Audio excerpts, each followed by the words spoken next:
Right now, no matter where you look across the internet, everybody is smiling, everybody is happy, everybody is excited that they finally have their $1,400 stimulus check. That is good news. If you've received your stimulus check or if it's pending, please let me know down in the comment section below. Yes, it's coming. Or you can always hit that thumbs up button.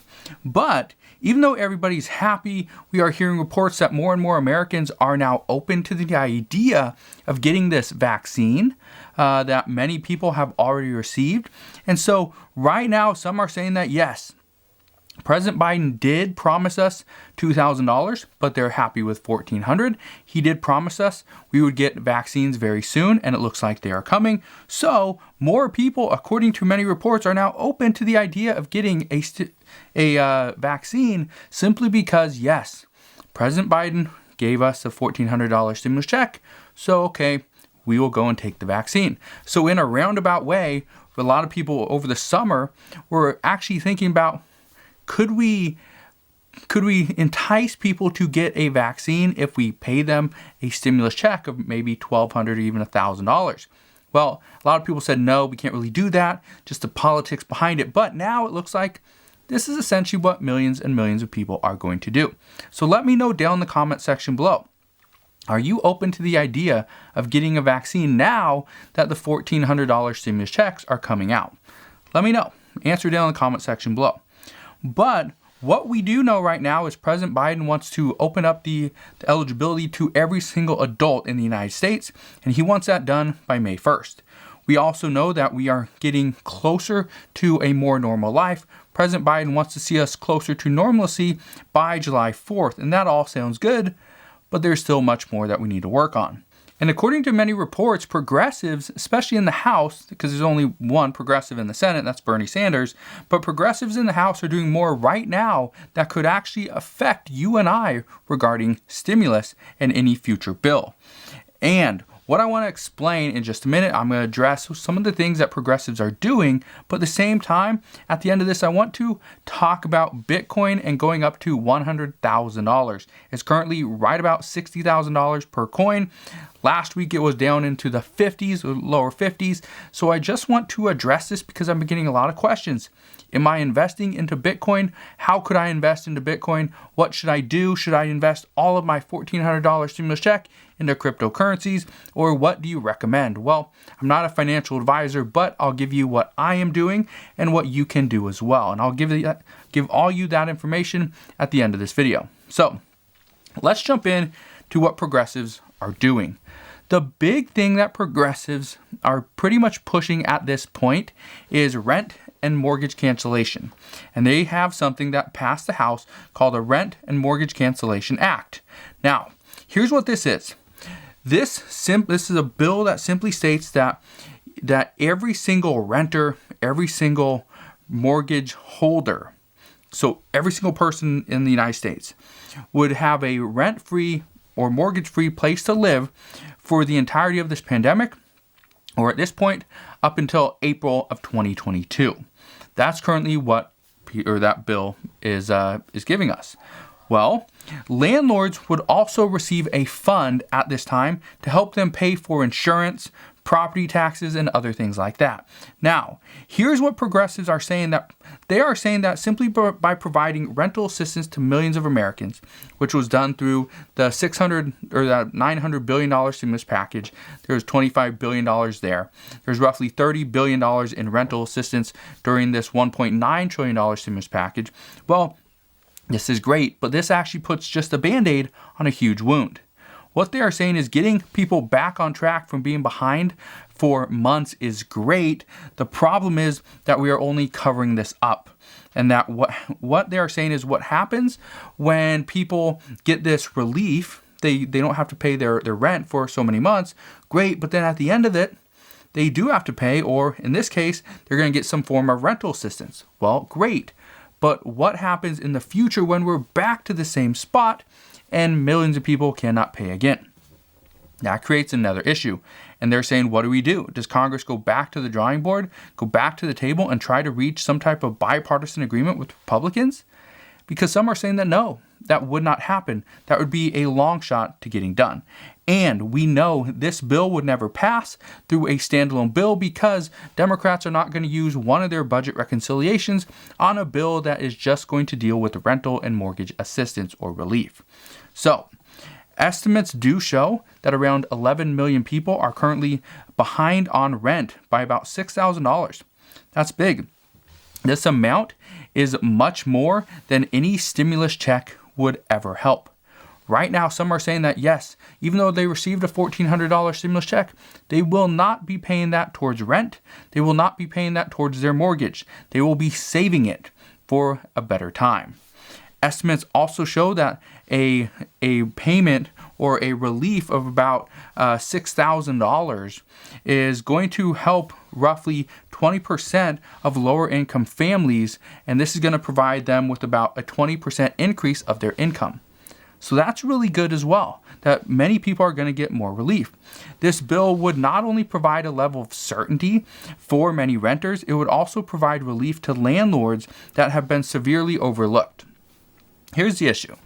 If you are a landlord, you own a property, you rent it out, and that renter doesn't pay you any rent, well, you still have your costs. Maybe you have to pay for garbage. Maybe you have to pay, maybe you do, water and sewer and things like that. Maybe you pay for some maintenance, right? Maybe you have to go and fix certain things here and there. Well, you expect to get some money in return for renting out a property. And normally people rent out a property for more than what their current mortgage is and any of their associated costs. Well, if you don't receive any of that money, but yet you still have to pay for, let's say, insurance on the property, you still have to pay for, and yes, you're going to have to pay for insurance because a mortgage company does not want to hold a mortgage on a piece of property that has no insurance. And then what if it burns down or something happens? Then they're pretty much out the money and they're probably going to sue you. And so you still got to pay for insurance. You still got to pay for property taxes. And so all these things do add up. But if you're not getting any money in return, what do? Well, this bill would actually provide relief to landlords. And right now, landlords have been severely overlooked simply because there's not much in this bill or in the previous bills for them. Yes, they could get some rental assistance for their tenant, and then the tenant would then go and forward that money on to the landlord. But what if the tenant just doesn't do it? What if the tenant decides, you know what, that's great, but that's a lot of work.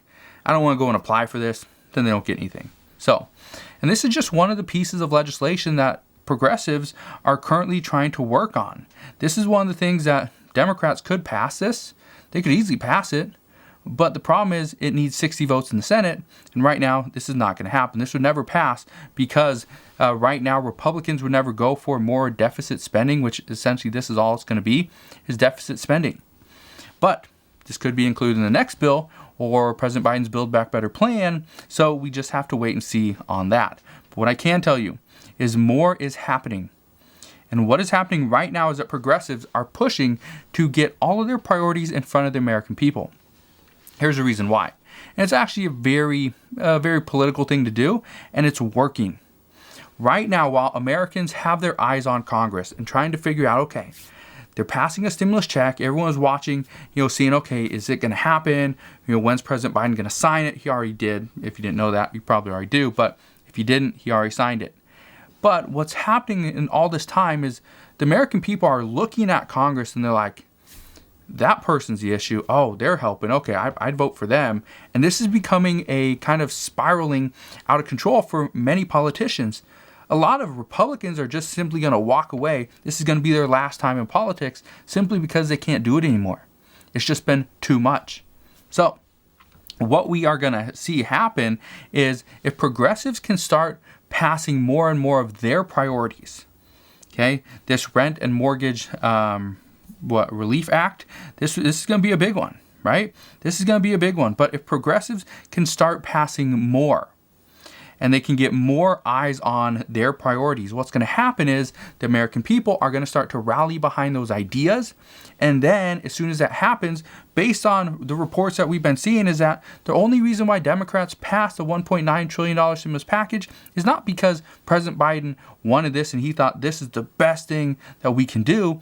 It's because, according to many reports, this is what the American people wanted. And Democrats wanted to cater to the American people that put them into office, so hopefully the American people will keep them there for many years, not just 2. So what we are seeing right now is everyone's pretty much fighting to get the American people on their side. Right now, it seems like Democrats are winning simply because Republicans are not really united in their own fight. And then you have Democrats that just pass this $1.9 trillion stimulus package, and now they're going to go and campaign and celebrate across the country and say, hey, look what we got you, and there was no Republican votes. So right now, all eyes are on Congress and all eyes are on Democrats to see what they do. Progressives are starting to pull ahead. In addition to those progressives that are not stopping, they're going to continue to keep pushing. They haven't stopped. They haven't taken a day off. You got Republicans and Democrats that Republicans just want to kind of, get out of Washington and just, get their head, right, get back to more of a normal Congress. Got, Democrats that are celebrating this $1.9 trillion bill. Then you got Republicans saying, no, we're not done. There's nothing to celebrate. Just because this $1.9 trillion bill passed doesn't mean our work is done. What we are seeing right now is that progressives in the House are pushing out proposal after proposal. They want to get the American people behind them. We know they want to give a push for a $50,000 student loan forgiveness. There's already provisions in this $1.9 trillion bill that will get loan forgiveness taxes waived. So they've already kind of catered to that need. Now they just got to kind of put it all together. Some say it's possible, but probably not at $50,000. But that's pretty much what they're going to propose. They also want to propose a bill that will include a monthly stimulus check. And I talked about this earlier where we could potentially see a 4th stimulus check. And if we see a 4th stimulus check, we could potentially lead that 4th stimulus check into some form of UBI, Universal Basic Income. And if this happens, we would most likely see progressives open the door to UBI to low income individuals and families. This would be big. This would help shrink that wealth gap between the ultra rich and the very poor. And that's currently what progressives and Democrats are trying to do, is they don't want such a big gap. You even listen to Bernie Sanders. He tried to get Amazon billionaire Jeff Bezos to sit in on a Senate hearing, and Jeff Bezos declined because he wanted him to kind of be there while the Senate explain the situation between, people are living off of very little, and you got the mega rich or ultra rich or super rich, whatever you want to call him, the richest person in the world, almost worth $200 billion. It's a big gap between people having not enough food to even eat in a day to somebody that could pretty much buy, a new McDonald's probably every single minute of the day, and he would still be ultra rich. So that's kind of where we are. Progressives also want to see tax credits extended. This is a big thing, and this is something that I addressed earlier, I think last week as well, is any of these tax credits that we're seeing, these tax breaks, or pretty much credits, not really breaks, but all these things are things that progressives want to see extended because they say right now, and this is even from House Ways and Means Committee Chairman Richard Neal. He even said that getting anything into the tax bill or in the tax code is very difficult, but taking something out is even harder. So being that these things are already in the bill, it's going to make it so much easier to keep them in there as opposed to pulling them out. So what we do know is that progressives want to include or extend the child tax credit of $3,000 or $3,600 per year. This would most likely be pushed on to another 2, maybe 4 years. Pretty much the total, first year or first term for President Biden. We could see that done. We could see that done within this next year, probably within the next bill as well. They also want to extend the earned income tax credit. Instead of just $500, push it up to $1,500. They also want to see, and this is a big one, and this is something that a lot of people didn't realize, but I broke this down probably a couple weeks ago as well, is progressives want to see the unemployment income tax be tax-free up to a certain amount and have this be a permanent fixture in the tax bill. Currently, in the $1.9 trillion stimulus package, anybody that makes under $150,000 in adjusted gross income for the year and has made any unemployment income up to $10,200, you would get pretty much a tax-free bill, tax-free waiver for up to $10,200 in unemployment income. And so that's really good, and that could potentially save people over $1,000 each. So that's a big thing right there. And one of the things that we are hearing is that right now, people on unemployment, they're already giving very little. They're not making as much as they normally would if they had their job, which is one of the reasons why they do that, is because Republicans want to entice them to go and find a new job. How do you do that? Well, we give you less. And so either you live off less or go and find a job to make more. That makes sense. But progressives are saying, no, if we're going to provide them a little bit less, that's fine, but let's at least come in and give them some type of benefit, just being on unemployment, where, okay, you don't have to worry about paying 10, 15, 20% in taxes. We will just waive that for you. And so that will provide a little bit more income, a little bit more stability, where those people can actually provide for themselves and their family, which is essentially what Democrats and progressives obviously want. Now, the key to everything right now is, where do progressives feel the American people are struggling the most? That's what experts are saying. If progressives feel the American people are struggling, but the students are hurting the most, well, student loan forgiveness will probably be one of the things they push for the most. The $15 minimum wage, that's going to be in there. Doesn't matter. Every single American making less than $15 per hour is considered low paid. So they would actually be given some type of a boost. So I'm not going to really address that in this video, because that's one of the things we know will be in the next bill. It's going to be in the bill after that, and after that, and after that, until the $15 minimum wage finally gets passed. They also are saying that right now, if progressives feel that the people on unemployment are being hurt the most by having to pay taxes, they're going to pretty much forgive the taxes. They may try to introduce more of a longer or a steady unemployment boost as well. Maybe something in line with $100, maybe $150 per week. Something small, but something that's consistently there, as opposed to once this pandemic's over, the unemployment boost is just gone forever. Some are saying we either need to increase unemployment benefits through the states, or the federal government should come in and do some type of boost to actually help out the American people. So we will see. Experts have been saying for the past couple of days that progressives currently hold all the power. What we see progressives do over the next couple of weeks will be big. We even know that Senator Joe Manchin, even though he's very powerful in the Senate, the only issue with him is that if he doesn't want something done, in a 50-50 Senate, he holds a lot of power. The problem is progressives, being that there's 93 of them in the House, hold just as much power and weight, because if they don't want to do something and they vote against it, well, guess what happens? The bill just dies. So the progressives in the House and Joe Manchin in the Senate hold the same amount of power. But experts say that progressives actually hold more power, because there's really no rules, or the rules like in the Senate, in the House. So experts are saying progressives have more power. They can push things through, get bills done in the House, kick them over to the Senate, and then the Senate has to look like the bad guy. The Senate and Joe Manchin and Senate Majority Leader Chuck Schumer are now looking like the bad people, being that they can't get the bill passed. So we're going to see what happens, but there's a lot of issues and a lot of talks currently going on. Now, let's address the Bitcoin reaching $100,000. Currently, Bitcoin is about $60,000. It's a little bit less. But here's what I want you to do. First off, no, am I saying go and buy Bitcoin right now? Go and spend your whole $1,400 on Bitcoin? No, I'm not. What I suggest you do, normally Bitcoin trades higher on the weekend because cryptocurrencies are the only things that are open. So you can't trade on the normal stock exchange because it's currently closed and will not open until Monday morning. What I can tell you is that's one of the reasons why cryptocurrencies usually trade a little bit higher on the weekends. However, here's the issue. More and more people are starting to get their tax returns. Some, not a lot, but a lot of people, millions and millions of Americans, are getting their $1,400 stimulus checks. What are they going to do with it? There's a lot of people that are going to put their money into the stock market, put their money into Bitcoin and cryptocurrencies. Here's what I suggest you do.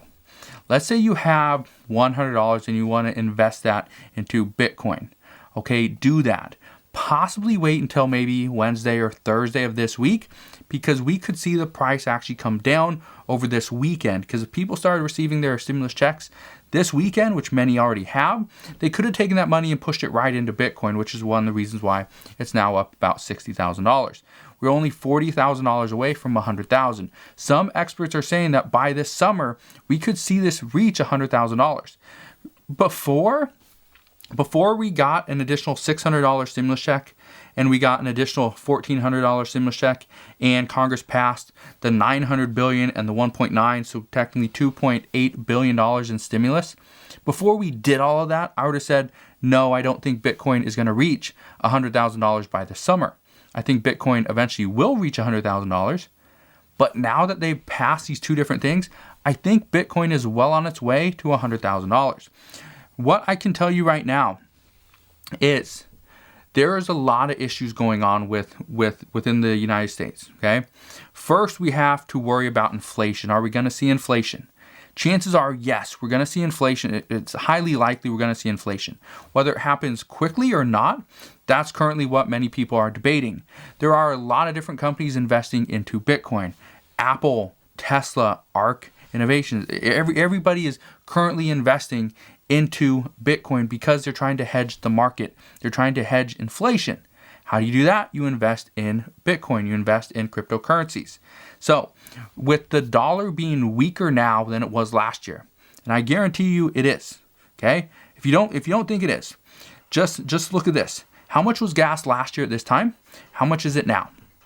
How much was a gallon of milk last year at this time? How much is it now? How much have things currently changed over the last year?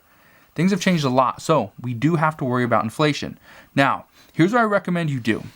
If you want to invest in Bitcoin, go invest in Bitcoin. I personally do invest in Bitcoin. I don't have a lot. I'm not a millionaire through Bitcoin. That's okay. I just want to be 100% honest. I'm not.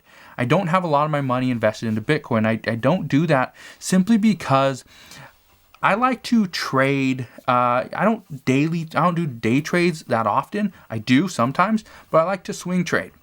Now, here's what I like to do.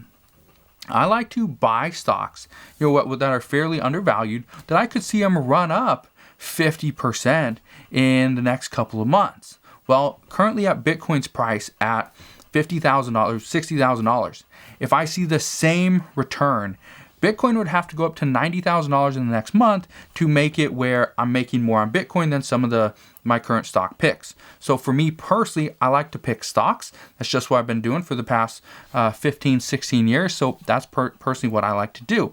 I do have some Bitcoin though, all right? Now, if you want to buy Bitcoin, you can. What I suggest is you go and open up a free account over on Webull. Webull is a free platform. You can buy Bitcoin, and you don't have to buy a whole Bitcoin. You can buy, let's say, $100 worth. You can buy $5 worth. It's really up to you. But you can go and get 2 free stocks valued up to $1,850 just by opening up a Webull account and depositing your $100. So if you want to go and do that, go and invest into Bitcoin. I highly recommend you do. I don't like to invest in Bitcoin on Robinhood. I just personally don't do it. So if you're going to invest, I recommend go invest into Webull or go and open up a different account. There's so many different accounts out there that you can go and invest with. But honestly, I'd say Bitcoin and Webull is a great pairing. You get 2 free stocks valued up to $1,850. So it's kind of a win-win there. So if you have any questions on any of that stuff, please let me know down in the comment section below. But that's personally what I'm doing. I do think Bitcoin is going to reach $100,000. I think it can get there fairly quickly. I'm not going to speculate in the next month or so, but there are some Bitcoin bulls out there saying that yes, we could see Bitcoin at $100,000 sometime in April. Could it happen? It honestly could, but we just have to wait and see. So just want to thank you guys for watching. Have a wonderful rest of your day. Have an incredible week this week. If you have any questions whatsoever regarding Bitcoin, stimulus, investments, anything, please ask your questions down in the comment section below. Again, thank you guys for watching. Consider subscribing, and I'll see you guys on the next one.